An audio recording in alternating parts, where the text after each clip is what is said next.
Olsun. Tamam. Efendim, bugün konuğumuz Profesör Doktor Mehmet Okuyan hocamızdı. Yarın yine muhakemede görüşmek üzere. Selametle.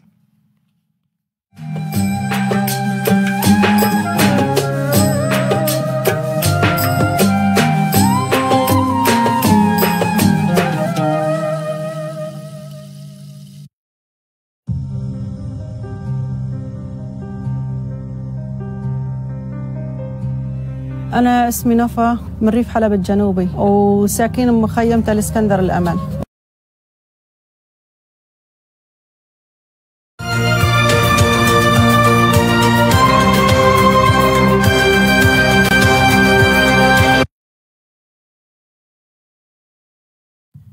Genel izleyici kitlesi için uygundur.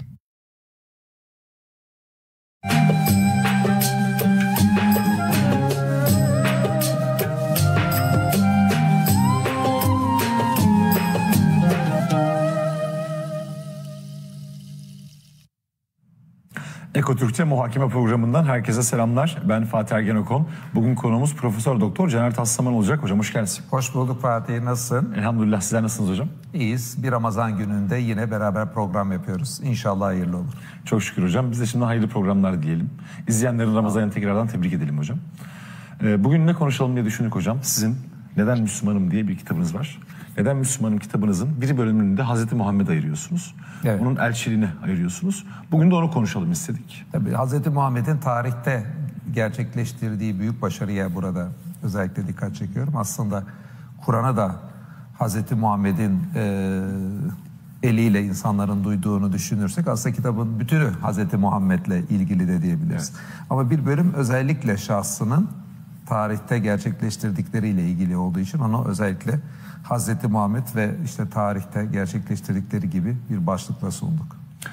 Kitabın PDF'inin de hocam ücretsiz bir şekilde yer aldığını, aynı zamanda sesli kitap olduğunu da ifade etmemizde fayda var. Sesli kitabını da herkes bulabilir. Evet. Hocam ilk aslında dikkat etmiş olduğunuz şey Hazreti Muhammed Aleyhisselam'ın tarihsel rolüne vurgu yapıyorsunuz. Ve bu kadar tarihsel rolüne vurgu yapılırken aynı zamanda onun sıfırdan başladığını da söylüyorsunuz. Evet. Tabii hocam bu çok önemli. Mesela Alphonse de Lamartine diye bir yazar var. O Hazreti Muhammed'in tarihte benzeri olmayan büyük başarısına dikkat çekerken şöyle diyor. Diyor ki eğer amacın muhteşemliği. Şimdi Hazreti Muhammed'in amacı muhteşem değil mi? Allah rızası için insanları putperestlikten kurtarmak, Allah'la onlar arasında bir bağ kurmak. Yani olabilecek en önemli olanla bağ kurmaktan daha önemli ne olabilir? Ne olabilir? Eldeki araçların kıtlığı. Sonra da buna dikkat çekiyor. Yani çok muhteşem bir amaçla ilgili şey yapıyor. Fakat elinde çok kıt kaynaklar var. Evet. Ve ulaşılan sonucun muazzamlığı. Yani sonuçta vallahi yer muazzam ama başlangıçta çok basit bir yerden başlamış. Bir kişinin deyanın ölçüleri ise yani bu 3 tane kriter tarihteki hangi insan Muhammed'e bu hususta kafa tutabilir diyor. Yani Hazreti Muhammed'in tarihteki büyük başarısını anlamak için o zaman amacının muhteşemliğinin yanında vardığı sonucun olağanüstülüğü, bunun yanında bu olağanüstü sonucu çok kıt kaynaklarla aldığını da belirlemek lazım. Şimdi ben de kitaba da başlarken bu yüzden Hazreti Muhammed'in nasıl sıfır noktasından başladığını, elinde ciddi hiçbir şey olmadan başladığını ve kendisinin ve kendi yetiştirdiği insanların yaşadığı dönemde daha bir asır geçmeden çok geniş bir coğrafyaya yayılan, bilimde de felsefede de dünyanın en üstün medeniyeti olan bir medeniyetin ortaya çıktığına dikkat çekmeye çalıştım. Evet. Şimdi bunun için nelerde sıfır noktasından başladı Hazreti Muhammed? Ben ilmi açıdan, siyasi açıdan, insani güç açısından bir de ekonomik açıdan özellikle 4 maddede bunları sıralıyorum. İlmi açıdan şöyle sıfır noktasından başladı diyorum. Şimdi Hazreti Muhammed'in yaşadığı bölgeye baktığınızda orada böyle önemli bir işte gözlemevi yok. Stoacıların felsefe okulu gibi bir felsefe okulu ne rastlamıyorsunuz. Ciddi bir bilimsel faaliyeti yok hele Mekke'de. Yani Medine'ye gittiğimizde orada Yahudi kabilelerinin bir kutsal kitap okumaları falan var. Mekke'de ticaretten dolayı bir insan akışı var ama baktığımızda böyle bilimsel açıdan ciddi bir faaliyete benzer hiçbir şey yok. Hiçbir şey izliyor. Bu kadar sıfır noktasından. Bunu saptamak niye önemli? Kur'an'da çağını aşan birçok izah olduğuna burada hep dikkat çekiyoruz. programlarda. Yani şimdi Hazreti Muhammed'in dönemindeki bütün insanlığın bilgisini birleştirsek bile biz Kur'an'ın ortaya çıkamayacağını düşünüyoruz. Ama bir de şunu göstermiş oluyoruz. Yani Hazreti Muhammed'in yaşadığı bölgede kendisinden işte 1000 yıl önceki bir Aristo okuluna benzer bir şey bile yoktu. Yani hani bırakın kendi döneminin en üstün bilim insanlarının falan toplanmasını, oradaki ne bileyim o bölgeye yakın diyeceğim ama yakınlık izafi, yani dünya haritasına baktığımızda yakın olduğu düşünebilecek. Roma'dan ve Perslerden de çok daha geride olan ilmi açıdan bir medeniyet. Yani kısacası Hz. Muhammed yaşadığı çevrede ilmi bir şeyleri alabileceği bir merkez, bir şey yoktu. Tamamen oldukça ilmi açıdan da çoraktı. Zaten de Kur'an'da bu yüzden Hz. Muhammed'in ünlüler arasında çıktığı da geçer. Kutsal kitap bilgisi de yok Hz. Muhammed'in. Yani Yahudi Hristiyanlıkla ilgili kitap bilgisinin olduğu bir ortamda da Mekke'de çıkmıyor. Peki o dönem mesela edebiyatla ilgilenmeleri veya şiirle ilgileniyor olmaları ilmi açıdan sıfır olmadıkları anlamına çok gelmeyecek. Ya ilmi açıdan o yapılan şeyler de dediğin gibi, yani sonuçta Kur'an'daki tarihini aşan olağanüstü bilgilere baktığımızda şiir sadece bir edebiyatla ilgili. Edebiyatla ilgili o şeylerde de yani ne kadar olağanüstülük oldu, ben sadece işte asılı belli şiirler var Kabe'nin üstüne. Yani onu da ben bir ilmi açıdan bir olağanüstülükle bağdaştırmıyorum. Bir de yazılı geleneğin de zayıf olması burada çok herhalde ön plana çıkartılması. Yani yazılı gelenek şöyle söyleyeyim. Hazreti Muhammed'den önce o bölgede yazılmış tek bir kitap gösteremiyoruz biz. Evet. Yani Kur'an'dan önce o bölgede yazılı bir kitap var. Alın buyurun işte insanlar bunu okuyor diyebilecek bir kitap bile ortada. Yani bu kadar çorak bir arazi. O kadar sıfır yani değil mi? Tabii o kadar sıfır bir yerden bahsediyoruz. Şimdi siyasi açıdan da sıfır noktasına, ama şimdi bahsettik yani haritaya baktığımızda dünya haritasına o bölgeye çok çok uzakta olmayan Roma ve Pers İmparatoru gibi büyük siyasi güçler var o dönemde, dünyanın dev siyasi güçleri. Şimdi tam Hz. Muhammed'in olduğu bölgede böyle bir siyasi bir devlet bile yok. Kabileler var, kabilelerin yönetimi var. Yani şöyle bir şey de kimse diyemez. Hz. Muhammed Roma gibi bir yerde işte iktidarı ele geçirdi. Zaten hazır bir siyasi yapı vardı. Sonraki başarılar için o siyasi yapıyı kullandığı denebilecek bir siyasi yapı yok orada. Kabileler var. Hazreti Muhammed o kabilelerden birinin ileri geleni bile değil. Evet. Dürüst ama oranın sıradan bir vatandaşı kabilenin. O yüzden de zaten Kur'an'ın vahiy geldiğinde de bir kısım diyorlar. Kur'an'da da aktarılıyor bu bize. 2 tane şehrin ileri geleninden birine gelseydi ya vahiy diyorlar. Zuhruf suresi 31. ayette geçiyor hocam. Evet. Yani Hazreti Muhammed Aleyhisselam'ın gelmesine bile şaşırıp bu Kur'an 2 şehrin ileri gelenlerinden birine indirilseydi ya diye şaşırıyorlar yani. Yani siyasi açıdan da bakıyorsunuz oldukça cılız bir yerde ve Hazreti Muhammed siyasi hiçbir güç de elinde yok. Peki sonra şöyle bir şey bakalım. İnsan gücü var mı Hazreti Muhammed'in etrafı? Diyelim ki evvelden orada bir Hristiyan tarikat veya bir putperest tarikat olsun. Hazreti Muhammed'in böyle bir tarikatın başında olup böyle 10 binlerce kişi etrafında var. Sonra İslam diye bir dinle geçiş yaptı ve yanında zaten hazır 10 binlerce kişi vardı. Onlarla bunu başardı. Böyle bir kitle var mı Hazreti Muhammed'in etrafında? Yok. Tamamen sıfır noktasından insan açıdan başlıyor. Teker teker işte Hazreti Ali, Hazreti Hatice derken insanları teker teker ikna ederek başlıyor. Yani ilmi açıdan, siyasi açıdan olduğu gibi insan gücü açısından da sıfır noktadan başlayıp teker teker insanlara anlatıyor ve alacağı neticeyi alıyor. Peki ekonomik açıdan diyelim. Hazreti Muhammed ekonomik açıdan Karun gibi hazineleri vardı. İslam'ın mesajını ortaya koyunca o hazinedekilerle insanları satın aldı diyebileceğimiz bir servet var mı ortada? Öyle bir şey yok. Hazreti Hatice ile ticaretten gelen bir birikimi var. Onu da zaten dini anlatırken Mekke döneminde işte tecrit uygulanıyor falan. O servet de önemli ölçüden ortada kalkıyor. Yani o servet de dediğim gibi kendisini geçindirecek bir servet. Öyle insanları, kitleleri satın alabilecek bir serveti de Hazreti Muhammed'in zaten yoktu. Zaten boykot dönemi çok erken dönemler olduğu için hocam değil mi? Yani 6 ile 9 arasında konumlandırılır. Mekke dönemi. Mekke dönemi. Yani Hazreti Muhammed'in peygamberlik yaptığı sürenin aslında yarısına. Evet, Risale onun da. Orada da zaten normale aslında servetlerinin döndüğünü biliyoruz. Tabii yani baktığımızda zaten dünya ölçeğine göre oradaki zaten bütün Mekke'nin parasını toplasanız. Nedir ki yani? Çok ölçü. Şimdi buna bakıyoruz. Böyle bir Hazreti Muhammed bir yerden başlamış. işte dediğin gibi bir asır geçmeden İlmi olarak. Orta Doğu'ya yayılıyor. Hristiyanlar, papazlar, diğerleri kitleler şeklinde İslam'ın içine geçiyor. Hristiyanların yazıtlarında görüyoruz. Kendileri nasıl din adamlarının daha birçok kimse kitleler şekilde İslam'a geçtiğinden bahsediyor. Çok yakın bir dönemde Avrupa'nın güneyine geliyor. Orada bilimde, felsefede kendi döneminin en üstün uygarlığını kuracak bir şey ortadan çıkıyor. Bu sıfır noktasından başlangıçta. Yani gelinen nokta tam Lamartine dediği muazzam ama başlangıç noktası sıfır.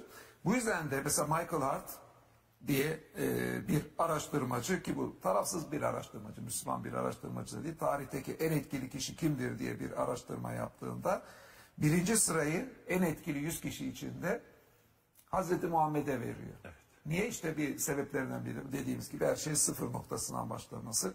İkinci sırayı Newton'a, üçüncü sırayı da Hazreti İsa'ya bu arada vermiş. Niye yani Hazreti İsa üçüncü sırayı verdim dediğinde de yani din adına Hristiyanlıkta ileri sürülen şeyleri İsa'da çok Pavlus oluşturdu diyor. Yani bir de kendi döneminde baktığımızda Hazreti İsa'nın yakın döneminde o dönemde bir değil mi, siyasi olarak bir yerlere hakim olma bir başarı yok. O daha çok daha sonraları. Evet. Hazreti İsa'dan işte Romalıların kabulüyle Evet. Kendi döneminde değil en azından. gerçek anlamda bir bölgede yayılması olacak. Kısacası yani Hazreti Muhammed'in tarihte gerçekleştirdiği bu başarının benzerini göstermek mümkün değil bizim bildiğimiz tarih döneminde. Amacın kendisi hocam çok enteresan değil mi? Amacın kendisinde konuşmak çok önemli. Şimdi Hazreti Onu Muhammed... hep konuşuyoruz diye tabii geçtik yani asıl. Evet çok önemli. Şimdi tabii Hazreti Muhammed'le ilgili iddialar var hocam. 3 tane temel iddiadan bahsediyorsunuz.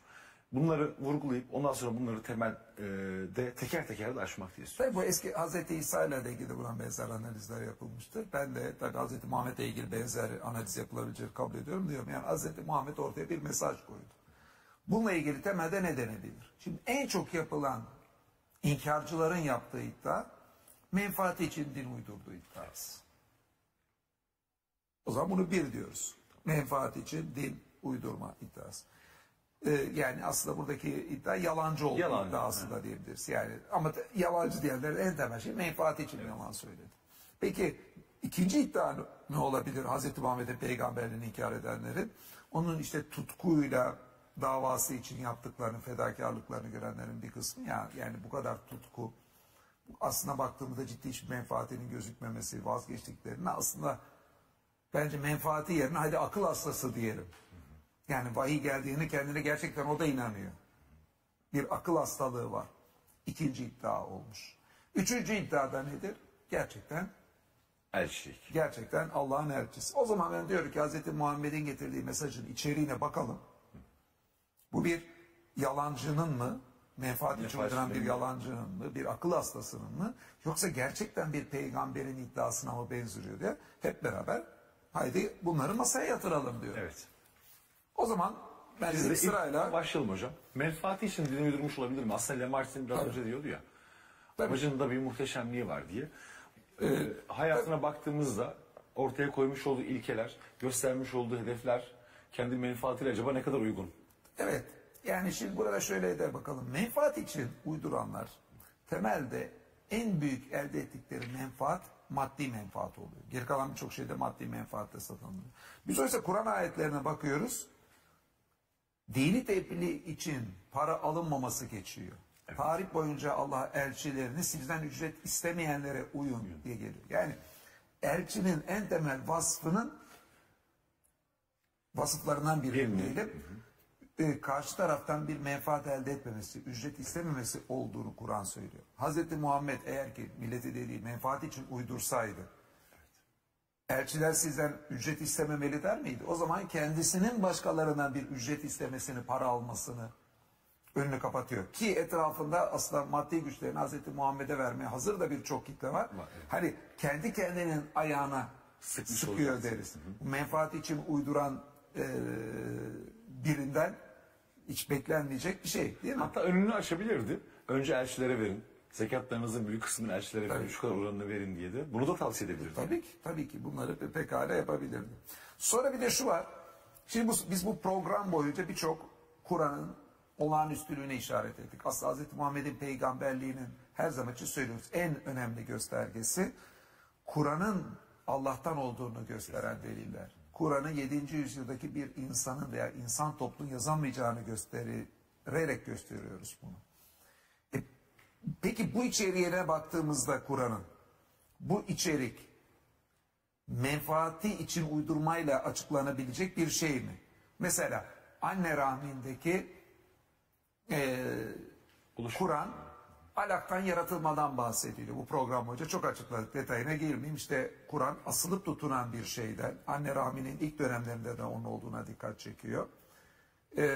İnsanın yaratıldığını söylüyor. Biz de gerçekten bugün mikroskopla baktığımızda tam da Kur'an'ın işaret ettiği ilk evrelerde anne rahminde gerçekten de embriyo rahime asılıp tutunuyor. Zaten alak kelimesinin yan anlamlarından biri de sülük. When my team pitched the idea, I thought it was impossible. A pan that sears like stainless, lasts like cast iron, and doesn't use toxic coatings, but it's real. The nonstick is constructed, not coated. It's actually part of the pan. That means it'll never wear off or leach chemicals into your food. Even Michelin star chefs have called it a game changer. This is the coolest innovation of our lifetime. We push titanium. Ve embriyoya da baktığımızda gerçekten sülük gibi anne rahmine yapışıp oradan da gıdasını alıyor, besleniyor. Şimdi böyle bir şeyi menfaati için din uyduran birisi diyelim, değil mi? İddia bu Hazreti Muhammed'le. Evet. Kur'an'da bu ifadenin olmasının Hazreti Muhammed'in menfaatiyle ne ilgisi var? Bunun anlaşılması, Kur'an olağanüstülüğünün anlaşılması 20. yüzyıl. Evet. Etmiş olabilir. Yani zaten bunun böyle bir şeyi bilip de söylemesi mümkün değil ama bilip de söylese de Kur'an'ın vahiyinden bilmem 1000 küsur yıldan daha fazla sonra anlaşılacak bir mesele. Ona ne tip bir katkısı olacak? O dönemde bu alak malak nedir ya falan. Kendi dönemi İtiraz için, edecek insanlar olacak. Hatta bence risk oluşturma imkanı da vardı hocam kendi dönemi için. Tabii mesela başka bir şey daha alalım buna benzer. Kur'an'da birçok ayette bu dünyanın, evrenin, yıldızların sonunun geleceği söyleniyor. Şimdi birçok kimse bakıyor ya yıldızlar. Duruyor. Binlerce yıldır insan gözlemlemiş bunları diyorlar yani. Dedemizden öyle duyduk, atalarımızdan böyle dedi. Bu yıldızlar nasıl yok olsun ya? Böyle çıplak insan gözüyle dünyanın içinden baktığınızda dünyayı kazı kazı yer sapasağlam gözüküyor. Su falan çıksa da yani su da dünyanın parçası. Bu dünyanın sonu gelmesi ya normalde bir insanın bu dünyanın sonu gelecek, evrenin sonu gelecek dendiği zaman o insanın peygamber olduğuna, Allah'tan mesaj olduğuna güvenmiyorsunuz ya aklını kaçırmış. Demeniz o dönemde muhtemelen ve deniyor Hazreti Muhammed'e. Evet. Kur'an'da görüyoruz bu saat olmaz, böyle bir şey olamaz, bu dünyanın sonu gelmez deniyor. Evet. Peki Hazreti Muhammed'in o dönemde menfaati için din uydurdu. Şimdi biz bunu hani bilimsel mucizeler ziyade menfaati için din uydurdu. Oradan girdik aslında. İzandan çerçevesinde inceliyorsunuz. Evet. Peki nasıl bir menfaat getirecek Hazreti Muhammed'e? İtiraz getiriyor dönemde. Tam aksine itiraz getirecek. Yeniden yaratılış bu dünyada olacak dese daha güvenilir. Evet. Ama 17. yüzyıldan sonra artan bilgiyle de insanlar anladılar ki dünya uzayda küçücük bir gezegen uçuyor. Bu dünyanın sonunun gelmesi kaçınılmaz. Ya yıldızlar hidrojeni helyuma çevirerek ayakta duruluyor. Bunların çoğu da detaylar yani 17. yüzyıldan sonra anlaşıldı diyorum da detayları anlaşılması 20. yüzyıl. Ve güneşimiz de bir yıldız. Kur'an'ın da dikkat çektiği gibi Tekvir suresinin başında onun da sonunun gelmesi kaçınılmaz. O zaman bütün sistemin sonu gelecek. Kur'an'da dediği gibi ahirette yerler gökler yenileri yaratılacak ancak. Çünkü bu sistemin sonunun geleceğini de pekala görür. Hazreti Muhammed'in döneminde bunları söylerken nasıl bir menfaati olabilir? İtiraz uğradı. İtiraz olur. Evet. Şimdi bunlarda hem Kur'an'ın olağanüstü mucizelerini de anlıyoruz. Diğer taraftan menfaat için uydurduğu izanı da ne kadar saçma olduğu da diğer yerden anlaşılıyor. Evet. Tabii bu izahları daha da çoğaltabiliriz. Yani şeye de istiyorsan gelelim. Tabii o menfaat izahında tabii şunu da söyleyelim. Yani menfaat izahını Hazreti Muhammed'in genelde biraz Hazreti Muhammed işte büyücüdür. Veyahut da şairdir. Evet, Mecnun gibi şeylerle de birleştiriyorlar o iddiayı. Kur'an'da görüyoruz o dönemden yapılmış. Şimdi burada baktığımızda büyücülerin yaptığı şey göz boyamak. Evet. Ama mesela demek ki Kur'an mucizelerini alalım. Anne rahmindeki bir oluşum aşamasının bulunması, biyolojide mikroskopun bulunmasıyla olmuş. Herhangi bir büyücülükle olan bir şey değil. Evet. Onu bulabilmek. Bir göz boyamayla alakalı evrenin sonu geleceğini anlamanız teleskopların geliştirilmesi, astronomik gelişmelerle olmuş. Herhangi bir büyücülükte değil. Veya peygamberimize şair diyorlar. Niye? Süslü söz söyleme sanatı. Oysa evrenin sonunun, yıldızların sonunun geleceğini süslü söz söylemeyle alakalı bir şey değil. Değil, evet. Ortaya Anne rahmindeki oluşumunu tarif etmeniz de süslü söz söyleme sanatıyla alakalı. Retorik, yani güzel söz söyleme sanatı karşıdaki insanları etkiler. Ama bilimsel kriterler gün gelir sizin evrenle ilgili böyle bilim alanına giren konularda retorik yapıyorsanız hani bu süslü sözü söylemiş ama içi boş derseniz karşında. Daha olumsuz bir pozisyona düşür. Doğru. Böyle hani kelimeler arka arkaya şairane söylenmiş ama bak boş. Kur'an'da oysa bütün söylenenlerin ne kadar dolu olduğu gibi. Yani Hz. Muhammed yalancıdır diyenler peygamberin döneminde işte o büyücülükle, şairlik gibi iddialarla bunu birleştirmişler. Oysa Kur'an'ın olağanüstü ifadeleri hiçbiri öyle ne şairlikle ne büyücülükle açıklanabilecek iddialar değil. Hocam aslında bununla ilgili belki şu da vurgulansa tam yeridir. Unutmamak lazım ki bir kere Hz. Muhammed bir erkek ve bir Arap ve bir kabileye mensup. Bu üçünü de yani sadece kendi şahsını geçiyorum. Erkekleri kadınlara göre yücelten ifadeler kullanmamış. Üstünlüğü takvaya vermiş. Arapları diğer milletlere göre Arabı aceme, acemi Arabı üstün kılmamış. Çok güzel bir yeri yakaladın. Evet, takvaya vermiş. Ve kendisi bir kabileye mensup olmasına karşın hiçbir şekilde kendi kabilesine herhangi bir menfaat elde ettirme veya onları ticarette bir ayrıcalık tanıma gibi bir şeylere yanaşmamış. Tabii. Hatta Medine'de olduğu Beyaz dönemde... ırkı da mesela beyaz ırkı diğerlerine üstün gören ifadeler de Kur'an'da olabilirdi. Hiçbiri yok. Yani o dediğin de tabii ki bence çok önemli. Yani Kur'an eğer ki böyle menfaati için din uyduran birisi olsaydı o dönemde erkek kadınlar da erkekten geri daha da geriye onları götürecek izahlar olacakken oysa kadınların haklarını çoğaltıyor. Yani kendi ait olduğu cinsi kayırmıyor. Beyaz ırkı kayıran hiçbir ifade yok. Kur'an'da ırkların ve dillerin çeşitliliği Allah'ın ayeti olarak sunulur. Rum suresinde çok önemli. Evet. Unsuru olarak değil.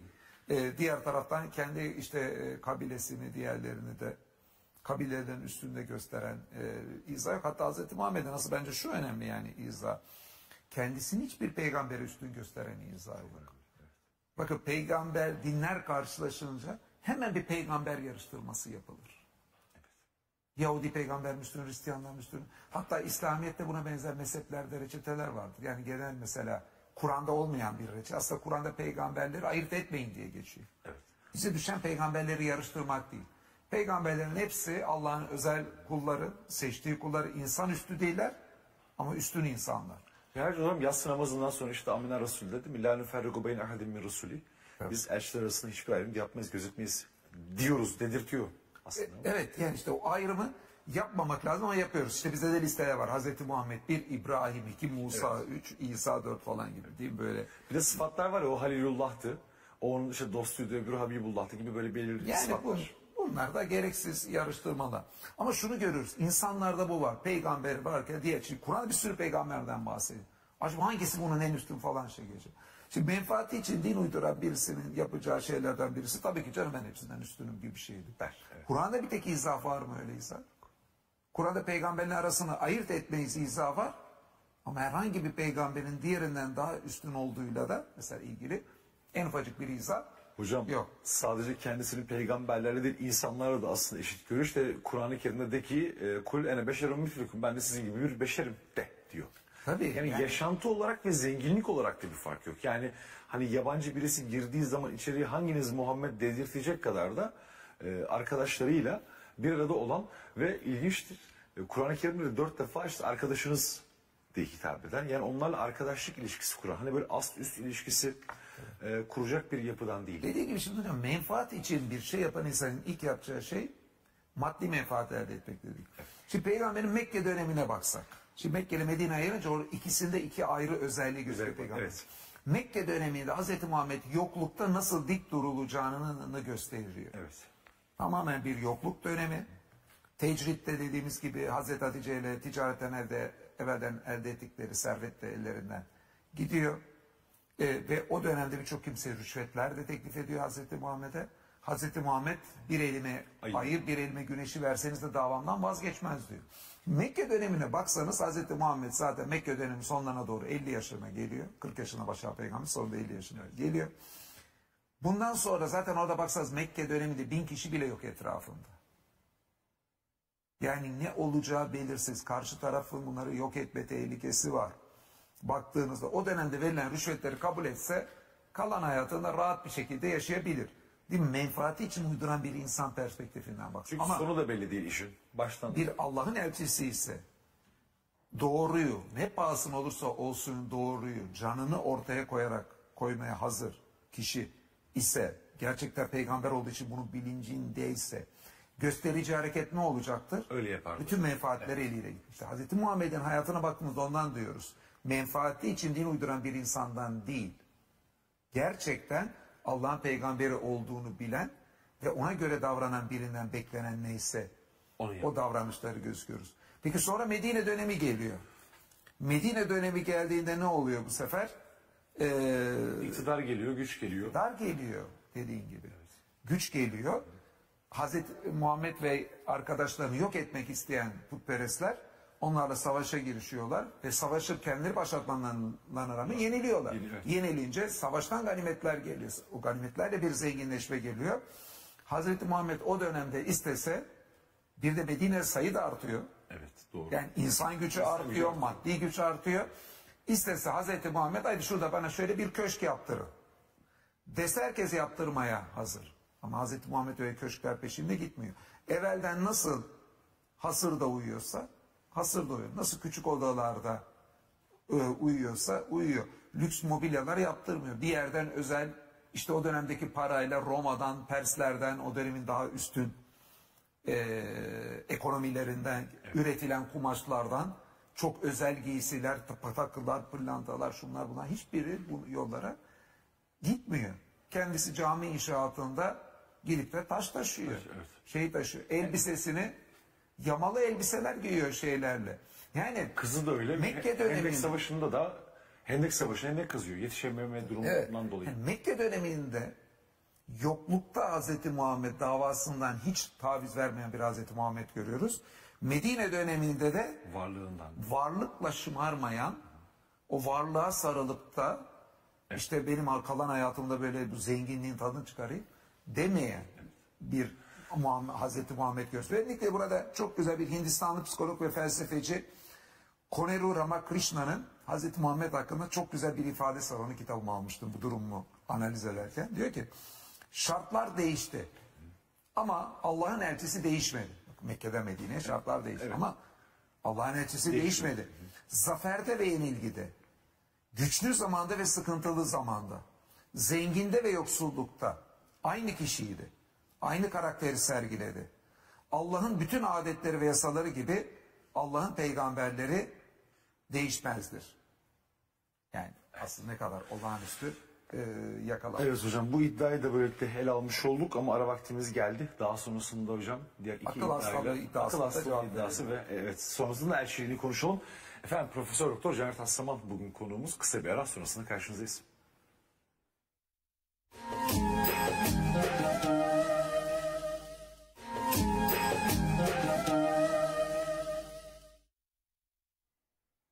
Karşınızdayız tekrar. Profesör Doktor Caner Taslaman bizlerle. İlk bölümde Hz. Muhammed'in tarihsel rolünü ve sıfırdan başlamasını ele almıştık. Burada ekonomik olarak, siyasi anlamda, insan gücü anlamında birçok noktada nerelerden sıfırdan başladığına değinmiştik. Daha sonrasında ise Hz. Muhammed'le ilgili iddialar vardı ve ilk bölümde Hz. Muhammed'in menfaat için din uydurduğu tırnak içerisinde iddiasını ele almaya çalışmıştık. Ve nasıl yaptıklarıyla ve Kur'an içeriğiyle bunun bağdaşmadığını göstermeye çalıştık. Ve hocam ikinci olarak da Hz. Muhammed'in akıl hastası olacağı iddiasını ele alacağız demiştik. Burada kaldık. Tabii şimdi Hz. Muhammed'in davası için yaptığı fedakarlıklar, kendisi için ciddi bir menfaat sağladığı bir şeyin gösterilemeyecek olması gibi hususları gözleyenlerin bir kısmı ya o zaman diyelim ki ya akıl hastasıydı diyelim tarafına kaçmaya çalıştılar. Yani hatta bazen duyarız ya Hz. Muhammed aslında çok iyi insandı falan. İşte burada denmek istenen de şeydir, yani çok iyi insan da aslında, yani insanlardan bir menfaat elde etme gayesi yoktu ama yani kendisi bir vahiy alıyor gibi bir hayale kapılmıştı. Evet. Yani şimdi bu aslında denmek istenen akıl hastasıydı. Evet. Niye? Peki akıl hastalığı ileri süren ne tip akıl hastalığı ileri sürüyor? Daha çok şizofreni veya bu temporal epilepsi evet. gibi daha çok böyle hayalle gerçeği ayırt edemeyecek bir şey ileri sürmeye çalışıyorlar ki vahiy aldığı iddiası, çünkü menfaat için uydur demeyecekler ya. Onu vahiy aldığı iddiası gerçekten o da bir vahiy aldım sandı. Yani şizofreniydi. Evet. Ya öyle bir hastalığı vardı diye bilmek için. Şimdi tabii burada işin doğrusu hani derler yani yağmurdan kaçarken doluya tutulmak derler. Evet. Şimdi bu iddiada bulunanlar ne yapmaya çalışıyorlar? Öbür menfaatiyle ilgili demin söyleyeceklerimizden kaçmaya çalışıyorlar. Fakat bu sefer bambaşka bir zorluğun içine düşüyorlar. Biz neye dikkat çekiyoruz aslında Hz. Muhammed'in peygamberiyle ilgili en temel? Kur'an'ın içeriğine. Kur'an'ın içeriğinin 7. yüzyıldaki dünyanın herhangi bir yerindeki insan veya insan topluluğu tarafından yazılamayacağına dikkat çekiyoruz. Mesela diyelim ki Kur'an'da dikkat çekiyoruz. Kur'an evrenin genişlemesinden bahsediyor. Bu 1920'li yıllarda bulundu. Kur'an'ın vahyinden 612 ile 632 arasındaki vahyin olduğunu düşünürsek yani 1300 küsur yıl sonra evet. Bulunmuş bir gerçek. Diğer taraftan Kur'an denizlerin altındaki işte karanlıklardan bahsediyor. Derin denizlerin altını koyu karanlıklar için örnek veriyor. Bunu Kur'an'ın vahyinden 1000 küsur yıl sonra insanlar denizaltıyla denizin dibine indiklerinde gözlemsel olarak fark edebilirler. Evvelden belki optiksel analizde fark edebilirlerdi. Anlaşıldı. Şimdi bunlar değil mi? Çağını çok aşan izahlar. Evet. Yani bizim dediğimiz 7. yüzyıldaki bütün insanların ortak aklı bunları söyleyemez. Adam bir de diyecek ki akıl hastasıydı Hazreti Muhammed. Evet. Ve bu kadar tutturmasına rağmen, bu kadar bilmesine rağmen. Yani akıl hastalarının ister şizofreni alanı ister temporal epilepside söyledikleri böyle sistematik, bilimsel bilgilerin keşfi değil. Böyle bir iddiada bulunan kimse yok. Bunlar rastgele hayaller, gerçekle hayalin karıştırılmasından oluşan ifadeler. Bunlardan aklı başında hiçbir insan olağanüstü bilimsel izahlar çıkmasını beklemez. Bir akıl hastası olan kimselerin gerçekle yalan ayırt edemediği ifadelerinden. Hocam bir de çok yani birçok alandan bahsediyor olması ilginç. Yani canlılar aleminden bahsediyor, denizlerin altından bahsediyor, evet. Göklerden, yerin kendi katmanlarından bahsediyor. Yani hani tek bir spesifik evet. Alanla alakalı bir konudan ziyade yani zerreden küreye kadar insanın gelişim süreçleri, aşamaları o kadar hepsinin çok alan var ki. Hepsinin evet. Hocam tabii tarihi kıssaları evrenin genişlediği dedin, kozmolojinin en önemli bilgisinden evet. Bahsedi. Denizlerin altı ile ilgili izahlar oşanografi ile alakalı. Dağların kökleriyle ilgili bahsetti, jeolojiyle evet. Alakalı. Diğer taraftan dişi arının belli özelliklerine bahsetti. Onun dişi arıların yaptığının anlaşılması yine diyelim ki hayvan bilimle, zoolojiyle, evet. Biyolojiyle alakalı ifadeler. Sabahleyin nefes almasa sabahın bahsedildi. İşte bu oksijen döngüsünün diğerlerinin anlaşılması, karbondioksit, oksijen verilmesinin bu süreçleri çözümü değil de Kur'an'ın vahyinin bunların hepsi 1000 yıl sonra anlaşılmış evet. ifadeler. Yani bunlar ayrı ayrı birçok bilim, botanikle, zoolojiyle ilgili ve tarihsel olarak da Kur'an'ın öyle bir atıfları var ki ancak arkeolojideki yeni kazılar veyahut da hierogliflerin Kur'an'ın vahyine yine 1000 küsur yıl sonra çözümlenmesiyle alakalı. Bu kadar ayrı bilim dallarının da Kur'an'ın ortaya koyduğu olağanüstülükler Kur'an'ın Allah'tan olduğunu destekliyor. Şimdi biz tabii bunu hep gündeme getiriyor ama buradaki gündeme getirmemiz Hz. Muhammed'in şahsiyetini incelememiz üzerinden oluşuyor. Menfaati üzerinden bu kadar olağanüstülükler bağdaşmadığı gibi hele bir de akıl hastası Hz. Muhammed'de Kur'an'ı uydurdu evet. Dediğinizde bu olağanüstülükleri bir akıl hastasının söyledikleri dediğinizde iyice komik duruma, iyice insafsız evet. Duruma evet. Düşüyorsun. Bir de tabii başka şeylere de analiz edelim. Hazır akıl hastalığı iddiası asıl evet. Gündemimizde. Şimdi günümüzde özellikle ne diyorlardı dedik Hazreti Muhammed'e? Gerçekle hayali karıştırıyor. Diye bir şizofren mesela evet. Vermiştir. Açalım. Günümüzde mesela bir kimseye şizofren teşhisi nasıl konacaktır desek özellikle DSM-5 kriterleri denilen evet. Bu Amerikan Psikiyatrlar Derneği'nin temelini oluşturduğu kriterlerle konulu. Şimdi burada olmazsa olmaz kriterler var. Bir de beklenecek, olmazsa olmaz değil ama beklenecek kriterler var. Şimdi olmazsa olmaz kriterden kastı şu. O özellik yoksa Şizofren değildir. şizofren teşhisi koyamıyoruz. Koyamayız. Mesela olmazsa olmaz kriterlerden bir tanesi sorumluluklarını yere getirmekte başarısız olması, sosyal ilişkileri veya sorumluluklarını yerine getirmekte başarısızlık. Ya oysa Hazreti Muhammed'e baktığımızda sorumluluklarını yerine getirmekte başarısızlık bir yana, O kadar çok o sorumluluk dönemde üstlenmiş ki. birbirleriyle kavgalı bir sürü kabileyi uzlaştırıyor. İnanılmaz bir insan dönüşümü gerçekleştirip geniş bir kitleyi organize ediyor. Olağanüstü bir sosyal ilişkiler ağı kurma, olağanüstü bir sorumluluklarını yerine getirmekte başarı veriyor. Yani bir kere buradan zaten iş gidiyor. Diğer taraftan olmazsa olmaz kriterlerin yanında şizofrenlerin o hastalıkları sebebiyle genelde etraflarıyla, tabii de şunu da unutmayalım, günümüzde şizofren hastalar, ki bu da bir hastalık tabii ki olabilecek bir şey. Allah'a şükür belli ilaçlar bulundu. Bu ilaçlarla hayatlarını daha normal geçirebiliyorlar. O dönemde bu ilaçlar da yok. Yok, evet. Geçici düzelmeler de mümkün değil. Ha mesela o zaman ne bekleniyor mesela şizofrenlerin, özellikle ilaç diye bir şey alamayandan? Etrafına karşı mesela daha sağlıklı ilişki kuramaması bekleniyor. Oysa Hazreti Muhammed'e bakıyoruz mesela Ali İmran suresi 159'da. Evet. Allah'ın rahmeti sayesinde onlara karşı yumuşak davrandın. Eğer kaba, katı yürekli olsaydın onlar senin etrafından dağılıp giderlerdi diyor. Yani ayetin devamı var, sen onları affet, bağışlama diyor. Evet. Yani Hazreti Muhammed etrafındaki insanları gerek Kur'an ayetlerini gerek hayatıyla ilgili anlatılandan görüyoruz. Etrafına yumuşak davranan, merhametli olan, affedici olan bir insan. Oysa bir şizofrenden beklenen daha sağlıklı ilişkiler etrafıyla kuramaması. Doğru.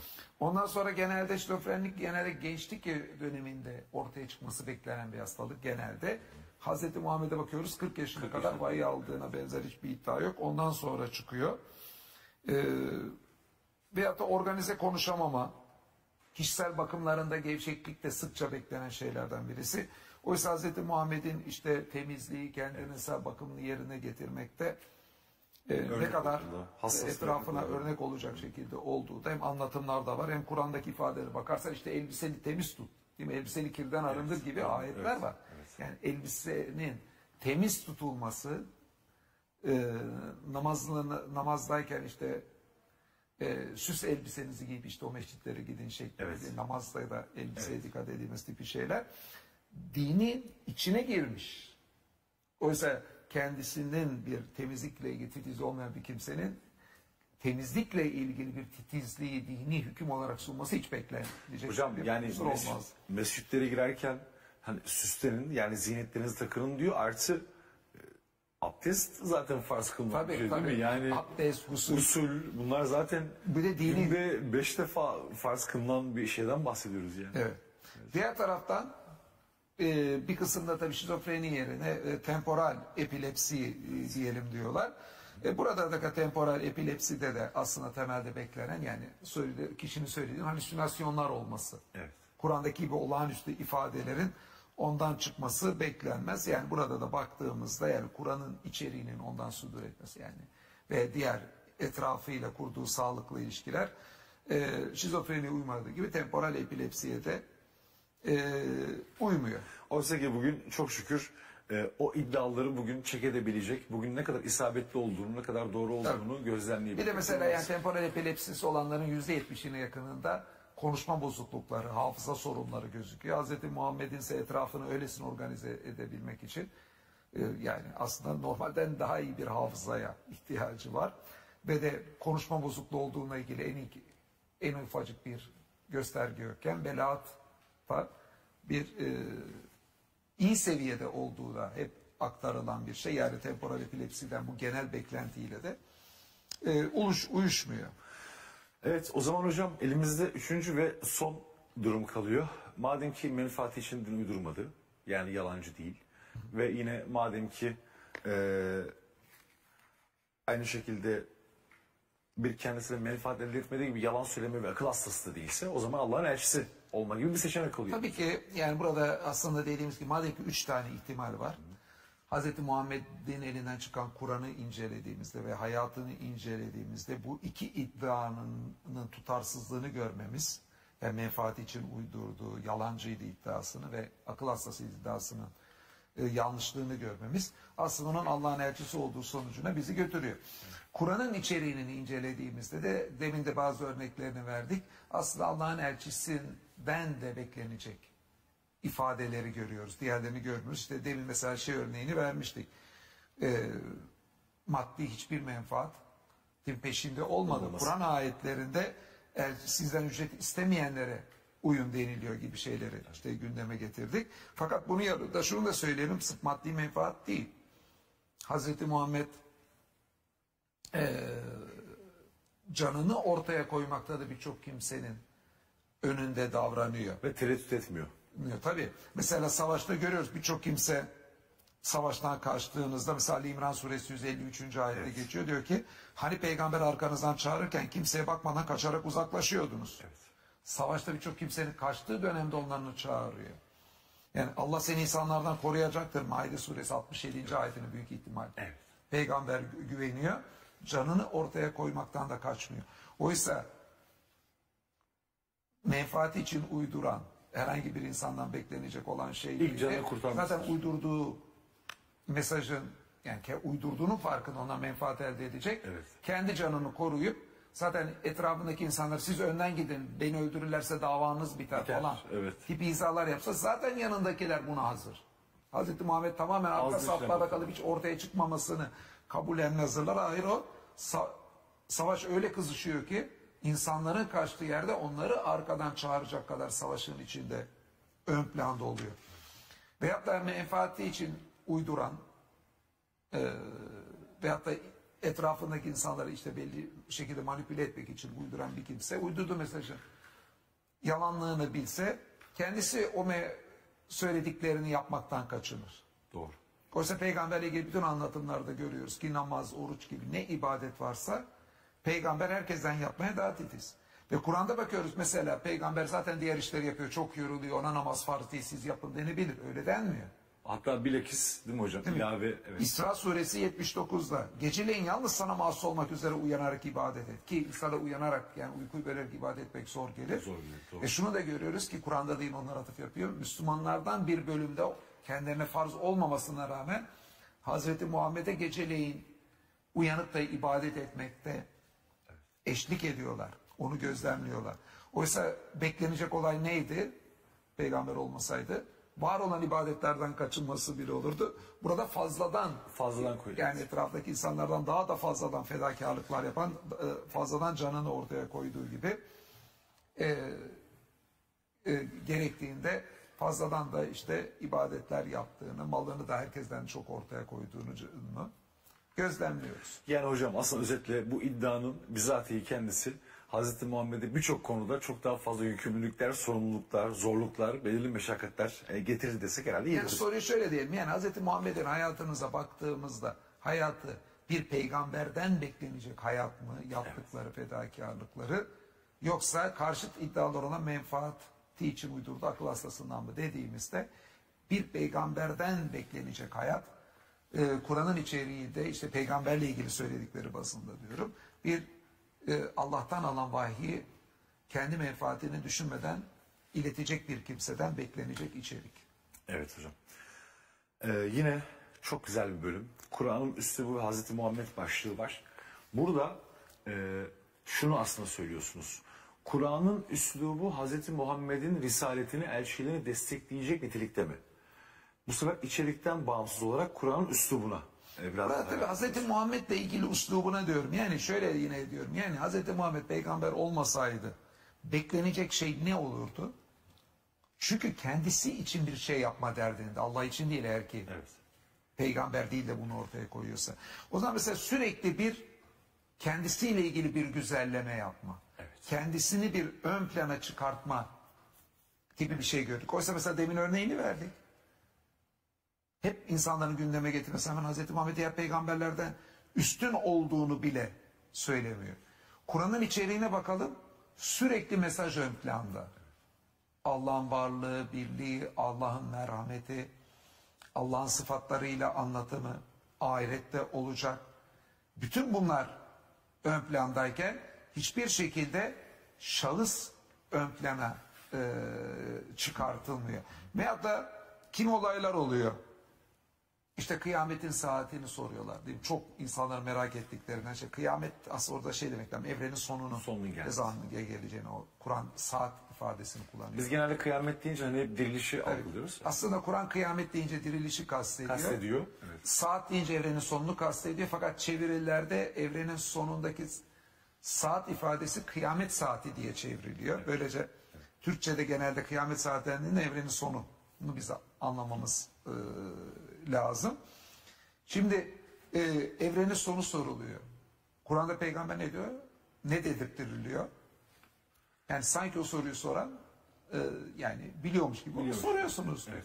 Yani onun bilgisi nereden bende olsun? Evet. Ben sadece işte bir elçiyim. Değil mi? Böyle onlara karşı cevap verdiriliyor. Oysa Hz. Muhammed desek ki o dönemde bundan 2000-3000 yıl sonra herhangi bir tarihi kafadan atsaydı Sorgulamaz da kimse hocam. kimse sorgulamazdı. Birçok kimse de inanırdı yani. Çünkü uç bir iddia olacaktı. Yani birçok kimse Test yani edilebilir 2000-3000 yıl sonra kim görecek o dönemde görecek, farkı evet. nerede edecek? Evet. Bir de yani insanlar peygamber deyince günümüzde bile her şeyi bilsin, gaybı bilsin diye bekliyor. Oysa Kur'an'da sürekli peygamberin gaybı bilmeyip ancak Allah'tan ne iletiyorsa Doğru. o kadarını bildiğini gündeme getiriliyor. Yani Kur'an'da insanlığı söyleyeyim, insanüstü bir varlık olarak Hazreti Muhammed'in tasvirini görmüyoruz. Hep bir beşer olan fakat Allah'ın vahyini ilettiği için özel olan bir beşer tasnif var. Bu tam bir peygamberden bekleyeceğimiz bir şey. O Kur'an'ın içeriğindeki Hazreti Muhammed'in beşer olarak sunulması. Hocam hatta siz işte bu bölüme başlarken elçilerin nasıl ayrım yapılmayacağından bahsettiniz. Kendisini üstün görmüyor. Bunları anlattık ama bu bir kenara kendisiyle ilgili eleştiri ve uyarıların da Kur'an-ı Kerim'de olduğunu görüyoruz değil mi? Evet. Şimdi bir insan kendisi için kendisini ön plana çıkartmak istese veya kendisiyle ilgili belli bir menfaat elde etmek istese bütün üslup kendisini öven, sürekli ön plana çıkartan, Allah'ı değil de Allah'la beraber kendisinin de böyle adeta bir dualizme götürebilecek bir içerik ve üslup beklersiniz. Bir de peygamber istememesine rağmen millet onu yapıyor. Peygamber evet. ona bir yol açsa zaten peşinden Gidecekler, evet, gidecekler. İşte Kur'an'da dediğin gibi Hazreti Muhammed'e yönelik eleştirileri de görüyoruz. Mesela işte Tövbe suresi 43'te Allah seni affetsin. Doğru söyleyenler sana iyice belli olup yalancılar da anlayıncaya kadar beklemeden için onlara izin verdi. Verdim diyor, evet. Abese suresinde 1 ile 12. ayette Hazreti Muhammed'in o dönemdeki belli güçlü insanları dine çekmek için onlara tebliğ yaparken o dönemde bir ama gelip Hazreti Muhammed'den bir şeyler soruyor. Onlara tebliğini bozmak istemiyor. Çünkü güçlü kimseler onları kazanırsa onların arkasına çok kimse gelecek. Öbür kimseyle yeterince ilgilenmiyor. İşte Kur'an'da mesela bu durumun eleştirildiğini görüyoruz. Evet, hatta bu kişinin adının Ümmü Mektum olduğunu, Ümmü Evet. Mektum diye geçen bir sahabe var. Gözleri görmeyen ama Allah Resulüne gelip ondan belirli vaaz istiyor. Ona nasihat isterken orada Peygamberimizin Velid bin Mugire ya da Ukbe ile ilgili olarak ona bir saniye dediğiyle alakalı bir rivayet var. Oysa ki orada Kur'an Allah Resulü ile ilgili ne diyordu hocam? 3. ayette ne bilirsin belki de o arınacaktır diyor. Yahut öğüt alacak ya da öğüt ona fayda vermeyecek. O kendisine her türlü ihtiyacın üstünde görene gelince diye Abese suresine ilgili ayette devam ediyor. Yani yine İsra suresi 73. ayette neredeyse onlar senin ayağını kaydıracaklar diye peygamberin işte zayıf anı olabileceğini ama Allah'ın onu desteklediğini gösteren ifadeler var. Yani bırakın insanüstü bir varlık olarak Hazreti Muhammed'in sunulmasını hatalarına da dikkat çekiliyor. Evet. Hazreti Muhammed'e de sen de etrafındaki insanlara danış, yani vahiy dışındaki konularda etrafındaki danışarak iş yapılıyor. Oysa biz günümüzde görüyoruz kimi tarikatlardaki o uyduruk şeyhler, hatta veyahut da böyle New Age akımlardaki gurular etrafındaki insanlara ufacık bir şeylerini sorgulatmıyorlar.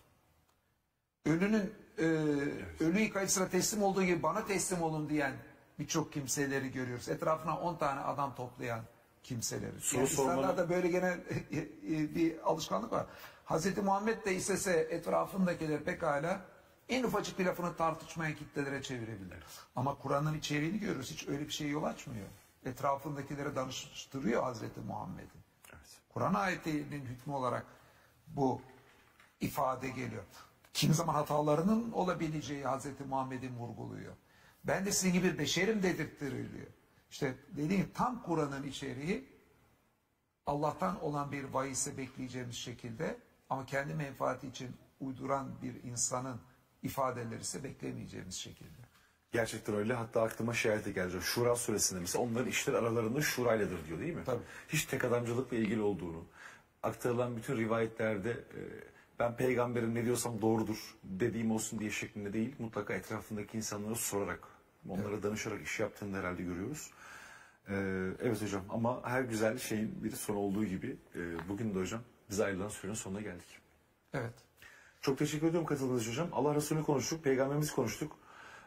Sonuçta şunu da diyelim. Evet, Ezgi'cim. Yani Kur'an Allah'ın gönderdiği kitaptır. Hazret demek. İslam Allah'ın dinidir demek. Hazreti Muhammed Allah'ın peygamberi demek. Bu üçü aynı anlama geliyor. Yani biz Kur'an'ın Allah'ın kitabı olduğunu gösterelim derken aslında delail eskiden bu daha çok delail-i nübüvve. Yani nübüvveti peygamberliğin delillendirilmesi başlığıyla geçmiş. Yani böyle ayrı ifadelerle vardığımız netice tamamen aynı. Yani onu da vurgulamak istedim. Yani şöyle diyoruz son olarak.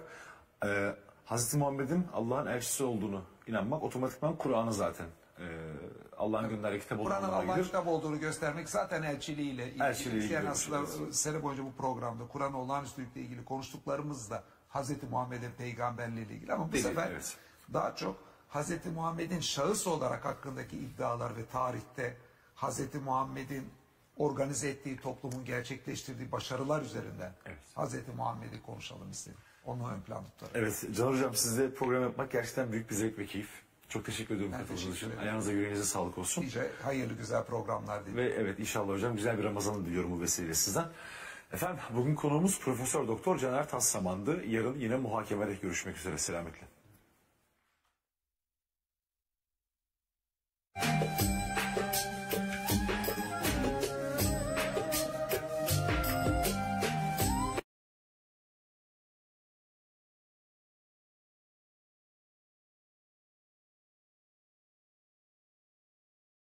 Just seeing the rubble, seeing the buildings, seeing all the destruction around us, losing everything that they've ever had. We need to unite. Genel izleyici kitlesi için uygundur.